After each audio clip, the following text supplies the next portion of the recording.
स्वागत है आप सबका। मैं Vivek Bindra, international motivation speaker, leadership consultant और बिजनेस कोच। आप में से बहुत लोग मुझसे काफ़ी दिनों से पूछ रहे थे कि बिटकॉइन के विषय में केस स्टडी दीजिए, तो क्विकली कुछ थोड़ा सा मैं आपको अपना पर्सपेक्टिव देना चाहता हूँ बिटकॉइन पे। सारे बिजनेस कंसल्टेंट से मैं मिलता हूँ, लगभग सारे ही बड़े कॉर्पोरेट देश में मेरे ऑलरेडी क्लाइंट्स हैं। जो भी बड़ा आप बिजनेस ग्रुप देखते हैं वो मेरा क्लाइंट है। इतने सब लोगों से मिलने के बाद कुछ बेसिक चीज़ें हमने समझी। इन्वेस्टमेंट या बिजनेस ये वो चीज़ होती है जिसमें आपका इन्फ्लुएंस होता है। जिस चीज़ में आपका इन्फ्लुएंस ही नहीं है, जिस पे आपका प्रभाव ही नहीं है, उसको आप इन्वेस्टमेंट नहीं कह सकते।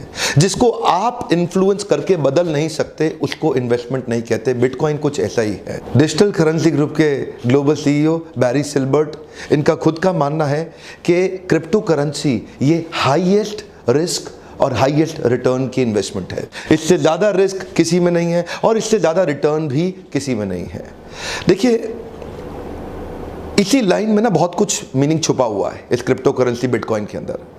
मोटा मोटा आप एक बात समझ लें, कोई भी इन्वेस्टमेंट ऐसी है अगर जिसका डेली फ्लक्चुएशन 30% से ज़्यादा है, अगर कोई ऐसी इन्वेस्टमेंट है जो 30% से ज़्यादा ऊपर या नीचे जाती है एक ही दिन के अंदर, इसका मतलब बहुत ही अनसेफ इन्वेस्टमेंट है। आप अंदाज़ा इसी बात से लगा सकते हैं कि वॉरेन बफे जो बहुत ही सीजन्ड इन्वेस्टर हैं, वो 2014 में ही बोल चुके थे कि बिटकॉइन एक धोखा साबित हो सकता है आपके लिए, एक मिराज है। वॉरेन बफे कहते हैं, the idea that it has some huge intrinsic value is just a joke in my view. उनके हिसाब से people are not buying into the value of substance, they are buying into the value of hype. ये बस hype बढ़ रहा है इसीलिए लोग उसको खरीद रहे हैं। एक्चुअल जेन्युइन ठोस ये किसी को नहीं पता कि बिटकॉइन बढ़ता कैसे है। जब तक किसी चीज को आप इन्फ्लुएंस नहीं कर सकते उसमें इन्वेस्टमेंट खतरा, ये एक ब्लाइंड चाल है। कम ऑन, क्या है? ब्लाइंड चाल। आपको कुछ दिख नहीं रहा आगे क्या होने वाला है, लेकिन एक पान वाला, एक सिगरेट वाला, एक नाई, एक मोची, हर आदमी बिटकॉइन खरीदने को क्योंकि सब खरीद रहे हैं। उसको पता कुछ नहीं है, क्योंकि बिटकॉइन अगर आप ना अपने माता पिता को आप समझा नहीं सकते कि बिटकॉइन है क्या, आप अपने अगर पड़ोसी को नहीं समझा सकते बिटकॉइन है क्या, दो लाइन में आपको, क्योंकि क्या है, बिटकॉइन एक ऐसे एल्गोरिदम्स पे चल रहा है जिनकी अंडरस्टैंडिंग बहुत कम लोगों या लगभग है ही, इसको आप इन्फ्लुएंस नहीं कर सकते। मोटा मोटा बात समझिए, जो चीज आपके कंट्रोल या आपके इन्फ्लुएंस में नहीं है उस पर इन्वेस्ट करना ये एक ब्लाइंड चाल है। इन्वेस्टमेंट की सबसे सीजन्ड कंपनी बर्कशायर हैथवे, इसके वाइस चेयरमैन चार्ली म्यूंगर शुरू से एक बात बोल रहे हैं, ये एक प्लेग, एक बीमारी की तरह है, इससे बच के रहना। ये बीमारी जितना ज्यादा फैलेगी उतने लोगों को अपने चपेट में लेके खत्म करेगी। ज्यादा दूर क्यों जाएं, हिंदुस्तान में आ जाते हैं। राकेश झुनझुनवाला जो सबसे सीजन्ड इन्वेस्टर हमारे देश के, आप सब जानते हैं उनको, वो बोल रहे हैं मुझको समझ नहीं आ रहा why people and investors are getting crazy about bitcoin.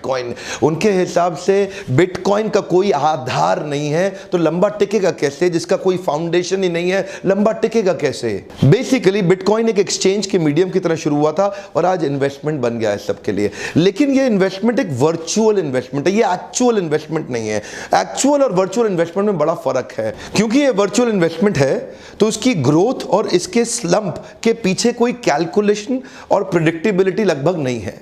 अब कैलकुलेशन और प्रेडिक्टेबिलिटी ना होने के कारण इसकी ब्लाइंडनेस और ज्यादा बढ़ जाती है। बेंजामिन ग्राहम, इनके बारे में आप जानते हैं, दुनिया के सबसे रईस इन्वेस्टर, उनके मेंटर, इनको बोलते हैं फादर ऑफ वैल्यू इन्वेस्टिंग। इन्होंने शुरू में ही बिटकॉइन के बारे में प्रेडिक्शन बहुत साल पहले दे दी थी कि ऐसी करेंसी कई लोगों को धोखे में लेकर डूबेंगी क्योंकि इनकी long term value proposition exist नहीं करती। हाँ, बिटकॉइन में इन्वेस्टमेंट किया जा सकता है। ध्यान दीजिए, मैं ऐसा नहीं है आप सोचे कि मेरी केस स्टडी में मैं बिटकॉइन के खिलाफ हूं। बिटकॉइन के मैं खिलाफ नहीं हूं। मैं आपको एक कैलकुलेशन देना चाहता हूं कि क्या आपके लिए बिटकॉइन ठीक है या नहीं है। बिटकॉइन उनके लिए ठीक है जिनके पास पर्सनल डिस्पोजेबल इनकम बहुत बड़ी है। क्या मतलब हुआ पर्सनल डिस्पोजेबल इनकम? मतलब आपके पास व्यर्थ का एक्स्ट्रा बचा हुआ बहुत सारा पैसा पड़ा हुआ है जिसको फेंक के आप जा सकते हो। अगर आपके पास ऐसा काफ़ी सारा पैसा है तो आप बिटकॉइन में डाल सकते हैं, क्योंकि ये बहुत तेज़ ऊपर बहुत तेज़ नीचे जा सकता है। जो एक्चुअल इन्वेस्टमेंट होती है उनमें प्रिडिक्टेबिलिटी ज़्यादा है, इसमें प्रिडिक्टेबिलिटी कम होने के कारण इसमें अगर आप जल्दी से बाहर आना चाहते हैं, देखिए 1 साल बाद अगर आपको बाहर आना है तो उसमें कठिनाई हो जाएगी। 1 साल बाद क्या होगा किसी को कुछ नहीं पता, लेकिन आज अगर आप इसको डेली सुबह शाम मॉनिटर करते हैं तो ठीक है, वो भी तब जब आपके पास कुछ बड़ा एक्स्ट्रा अमाउंट जिसको पूरी तरह खोने पर भी आपको दुख नहीं होगा, तब बिटकॉइन आपके लिए ठीक है। अमिताभ बच्चन जी का भी पैसा बिटकॉइन में बहुत तेज अचानक बढ़ा, बहुत तेज अचानक घटा। ये जो बहुत तेज बढ़ना और बहुत तेज घटना जो है ना, इसको एक्चुअली इन्वेस्टमेंट नहीं बोलते, इसको गैम्बलिंग बोलते हैं। समझने के लिए थोड़ा कंपैरिजन ले लेते हैं। एक है वर्चुअल इन्वेस्टमेंट, एक एक्चुअल इन्वेस्टमेंट। वर्चुअल में हम ले रहे हैं बिटकॉइन को, एक्चुअल में ले रहे हैं चाहे आपका डेट फंड, आपका इक्विटी का फंड, आपके गोल्ड, आपके शेयर, आपकी प्रॉपर्टी, आपके बाकी सारी एफडी, पीपीएफ एक्सेट्रा जितनी भी तरह की इन्वेस्टमेंट्स हैं, इनको हम एक्चुअल मानते हैं, इसको वर्चुअल मानते हैं। एक्चुअल और वर्चुअल में फर्क ये है, एक्चुअल थोड़ा लेजी है, थोड़ा स्लो है, लेकिन प्रेडिक्टेबल है। ये बहुत फास्ट है, अनप्रेडिक्टेबल है और बड़ा वॉलेटाइल है। दोनों में बड़ा अंतर है। एक एक करके छोटे छोटे कंपैरिजन देखते हैं। एक दिन 19,000, अगले दिन 12,000, उसके अगले दिन फिर 15,000। तो ये जो शार्प ऊपर नीचे जाना, यहां से ये पता चलता है कि ये इन्वेस्टमेंट है ही नहीं, ये तो गैम्बलिंग है। लेकिन इधर दूसरी तरफ उसमें प्रेडिक्टेबिलिटी है, कैलकुलेशन है, वो एक एक्चुअल इन्वेस्टमेंट है जो 2 साल, 3 साल, 5 साल के होराइजन में जहां प्लानिंग की जा सकती है। बिटकॉइन पे आप निर्भर होकर प्लान नहीं कर सकते। बिटकॉइन एक डिपेंडेबल चीज नहीं है, उस पर निर्भरता नहीं, लेकिन बाकी सब पे एक्चुअल इन्वेस्टमेंट पे आप डिपेंडेबिलिटी डाल सकते। आप अपने बच्चों के लिए, अपनी बेटी के लिए बिटकॉइन खरीद के नहीं रख सकते, आपको प्लान करके रखना पड़ेगा, सोच के तैयार रहना पड़ेगा कि ये पूरी तरह जीरो भी हो सकता है। बिटकॉइन क्या, हाँ, पूरी तरह जीरो भी हो सकता है, ऐसा नहीं कि हो जाएगा, हो सकता है। नोवल कॉन्सेप्ट है, नया है, लिमिटेड ट्रैक रिकॉर्ड है, लो क्रेडिबिलिटी है। पुराना कॉन्सेप्ट है, स्टेबल है, डिटेल ट्रैक रिकॉर्ड है, हायर क्रेडिबिलिटी है। बिटकॉइन में आपको टैक्स बेनिफिट ना इन्वेस्टमेंट के पहले मिलता है ना इन्वेस्टमेंट के बाद मिलता है, लेकिन इधर जो एक्चुअल इन्वेस्टमेंट है, इनमें बहुत सारी इन्वेस्टमेंट है जिनमें टैक्स बेनिफिट आपको पहले भी और बाद में भी दोनों लेवल पे मिलता है। और बाद का मतलब है जो आपको रिटर्न मिलता है वो भी टैक्स फ्री होता है। जैसे जितने भी इक्विटी बेस्ड इन्वेस्टमेंट है सब टैक्स फ्री रिटर्न्स हैं। ये थोड़ा एक फर्क आपको, यहाँ आप पैसा बचा नहीं सकते सरकार, इधर से सरकार सब ले जाएगी आपसे आगे चल के। यहां सरकार आपको एनकरेज कर रही है, इधर सरकार डिस्करेज करेगी। जानते हैं क्यों? क्योंकि बिटकॉइन का इस्तेमाल ब्लैक मार्केट में हो रहा है, यहां मनी लॉन्ड्रिंग में हो रहा है, हैकर्स इसका इस्तेमाल कर रहे हैं, टेररिस्ट कर रहे हैं। जितनी भी आपराधिक इलीगल एक्टिविटीज, टैक्स इवेजन की एक्टिविटी, ये सब बिटकॉइन में की जा सकती हैं। लेकिन ये सरकार की रेगुलेशन में, सरकार की निगरानी में है। तो इधर जो भी एक्चुअली जो बिटकॉइन का लेन देन है ना, ये सरकार के पेट पे लात मारने जैसा है, क्योंकि आप सरकार से उनकी टैक्स की इनकम, उनको उनकी सरकार की कमाई, आप सोच रहे हैं कि सरकार को ठोक दें, पैसा हम अकेले कमा लें। ये है बिटकॉइन। लेकिन इधर आप भी कमाते हैं, सरकार भी कमाती है, इसलिए इसको सरकार एनकरेज करेगी, सपोर्ट करेगी। इसको तो ये तो दुश्मन है सरकार की। तो किसी भी दिन सॉवरेन सपोर्ट इधर कभी नहीं मिलेगा आपको, इधर सॉवरेन सपोर्ट रहेगा। यहां पे आपको सरकार मदद करेगी, एनकरेज करेगी, इधर नहीं। अच्छा, जैसे कि बिटकॉइन प्योरली डिजिटल है, तो पहले भी ऐसा हो चुका है कि हैकर्स ने आपके अकाउंट्स में जाकर के, देखो हैकर्स बड़े तेज होते हैं, वो जाके आपके अकाउंट में उसको हैक कर सकते हैं। लेकिन इधर बिटकॉइन के केस में कोई बीच में थर्ड पार्टी नहीं है। अब लेकिन देखिए, हैक तो कुछ भी हो सकता है, बैंक्स भी हो सकते हैं, आपके क्रेडिट कार्ड भी हो सकते हैं, डेबिट कार्ड भी, लेकिन बीच में एक थर्ड पार्टी इन्वॉल्व है, बीच में गवर्नमेंट है, बीच में बैंक्स हैं। तो यहां पे क्या है, अगर गलती से आपके क्रेडिट कार्ड का पैसा किसी और के अकाउंट में चला गया, वो रिवर्स हो सकता है। लेकिन क्रिप्टो करेंसी बिटकॉइन में अगर किसी और के अकाउंट में चला गया, वहां रिवर्स नहीं हो सकता जब तक वो खुद वापस ना करना चाहे आपको, क्योंकि यहां बीच में कोई और एजेंसी इन्वॉल्व नहीं है। क्रेडिट कार्ड के केस में, डेबिट कार्ड के केस में, बैंक अकाउंट के केस में बीच में बैंक है, वो देखेगा कि इसका पैसा इसके अकाउंट में गलत चला गया तो वो रिवर्स आ सकता है उसकी इच्छा के बिना। इधर रिवर्स नहीं आएगा उसकी इच्छा के बिना, वो नहीं चाहे तो नहीं दे, आप उखाड़ लो, क्या कर सकते हो। ये बिटकॉइन में ऐसा नहीं मैं बोल रहा असुरक्षित है, कहीं डोंट टेक मी रॉन्ग, मैं ये नहीं बोल रहा कि ये असुरक्षित है, लेकिन हुआ तो है ही। 2-3 दफा बड़ी हैकिंग हुई है बिटकॉइन के अंदर, आगे भी हो सकती है। बिटकॉइन माइनिंग मार्केट प्लेस से, नाइस हैश से $70 मिलियन की हैकिंग हुई थी बिटकॉइन की। ये क्रिप्टो करेंसी एक्सचेंजेस और वॉलेट से कई बार हुआ है। बड़ा साइबर अटैक हुआ था biggest bitcoin exchange market place mount Gox पे। इधर लफड़ा ये है कि अगर आपका पैसा चला गया तो सरकार आपके साथ में कहां से आएगी? कोई है ही नहीं, बीच में कोई नहीं है ना यहाँ पे।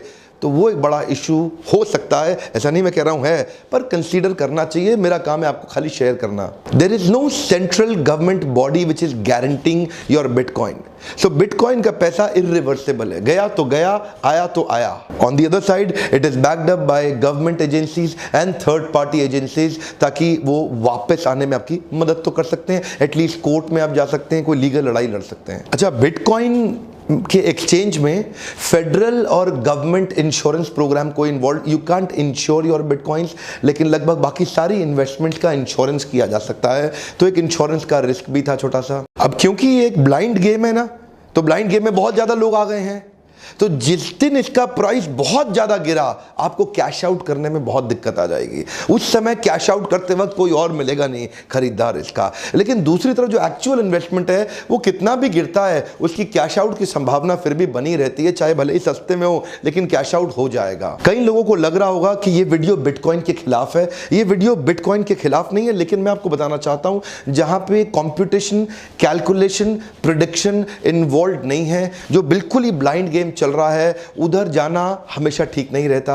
मेरे विचार में investment in your cash can any time crash, but investment in your business and brain can give you highest gain. अगर आप अपने बिजनेस में इन्वेस्ट करें, उसकी ग्रोथ बिटकॉइन के मुकाबले कहीं ज्यादा गुना हो सकती है। ध्यान दीजिएगा, ये डालमिया, सिंघानिया, बर्मन, जिंदल, मुंजाल, गोयनका, मोदी, मित्तल, टाटा, बिरला, अंबानी, अडानी, गोदरेज, नंदा, जितने बड़े परिवार हैं, ये सब बिटकॉइन में पैसा डाल के बड़े नहीं हुए, ये अपने बिजनेस में पैसा डाल करके बड़े हुए हैं। आपको दो जगह पैसा ज्यादा इन्वेस्ट करना चाहिए, एक आपके अपने बिजनेस में और दूसरा आपके अपने ब्रेन में। यानी कि ये जो ब्रेन है ना, जहां से सब कुछ आप सीखते हैं, जहां से सब कुछ आप बड़ा करते हैं, अगर इस ब्रेन में ही इन्वेस्टमेंट नहीं किया जहां से आपको सब कुछ मिलने वाला है, तो बाकी सारी इन्वेस्टमेंट की एक्चुअल इंटेलिजेंस आएगी भी नहीं। दो जगह फोकस करिए, सेफ इन्वेस्टमेंट पे फोकस करिए और अपने बिजनेस ब्रेन को बड़ा करते जाइए। और हाँ, मेरा हमेशा मानना है अपनी अर्निंग में इन्वेस्ट करने के साथ साथ अपनी लर्निंग के लिए भी थोड़ा अमाउंट सेव करके रखिए, उसमें इन्वेस्ट करिए, क्योंकि अगर लर्निंग बढ़ेगी तभी आपकी अर्निंग बढ़ेगी। आइए लाइव वर्कशॉप में हमारे साथ क्वेश्चन आंसर करिए, मुझसे आकर के मिलिए, मुझसे क्वेश्चन करिए लाइव वर्कशॉप में। इसी नंबर पे फोन करिए अगला लाइव वर्कशॉप का पता करने के लिए कि अगली ट्रेनिंग कहां हो रही है, इस लीडरशिप फनल की जो आपकी जिंदगी को बदल सकता है। ये एक छोटा सा सॉफ्ट एनालिसिस था, केस स्टडी थी बिटकॉइन के विषय में। मैं आपसे आज आपकी राय पूछना चाहता हूं, आपके हिसाब से क्या बिटकॉइन में इन्वेस्टमेंट करना चाहिए या नहीं करना चाहिए? आप अपनी राय के साथ साथ अपना लॉजिक भी दीजिए, अपना रीजन भी दीजिए, और मैं भी आपके कमेंट्स को पढ़ूंगा, बाकी लोग भी एक दूसरे के कमेंट्स को पढ़ सकते हैं। क्या बिटकॉइन में इन्वेस्टमेंट किया जाना चाहिए या नहीं किया जाना चाहिए? यहां अलग अलग लोगों की अलग अलग राय हो सकती है। जितना रीजन देंगे उतना हम एक दूसरे को सिखा और समझा पाएंगे। और हां, एक एक वीडियो बनाने में मुझे बहुत समय लग जाता है, टाइम देना पड़ता है, स्पेशली आपसे वापस मिलने आने के लिए। लाइक तो जरूर कर दिया कीजिए, मेरा उत्साह बढ़ता रहता है। सब्सक्राइब करिए, दूसरों से कराइए, ताकि बिजनेस संबंधित नॉलेज वीडियोस लगातार कॉर्पोरेट लीडरशिप, एंटरप्रेन्योरशिप के आपको मिलते रहें। और ये वीडियो हर उस व्यक्ति तक पहुंचाइए जो बिटकॉइन के विषय में जानना चाहता है, इन्वेस्ट करना चाहता है या सोच रहा है। बहुत लोग आज बिटकॉइन के बारे में सोच रहे हैं इन्वेस्ट करें या नहीं करें। इस इन्वेस्टमेंट का नॉलेज बेस्ड वीडियो ये सबको शेयर करें अपने ग्रुप्स में, ताकि उनको भी समझ में आ सके कि बिटकॉइन में इन्वेस्ट करने से क्या फायदा, क्या नुकसान। क्योंकि हर एक को नहीं करना चाहिए बिटकॉइन में इन्वेस्ट, कुछ खास तबके के लोग, उनके लिए ये इन्वेस्टमेंट ठीक है, बाकी सब लोग के लिए बड़ी रिस्की इन्वेस्टमेंट है। और हाँ, मेरे साथ हमेशा जुड़े रहने के लिए, हर वीडियो को वापस आके देखने के लिए प्रेम पूर्वक आप सबका बहुत बहुत धन्यवाद।